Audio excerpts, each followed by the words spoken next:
আপনাদেরকে একটা ফলের কথা বলবো যার টেস্ট অনেকটা সাইট্রিক।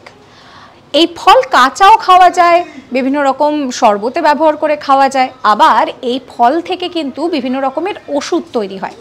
তো এই ফল মূলত আমরা দেখে থাকি যে বিদেশি গোছের ফল, কিন্তু জানেন তো যে ফলের কথা বলছি সেই ফল আমাদের ভারতেও পাওয়া যায়।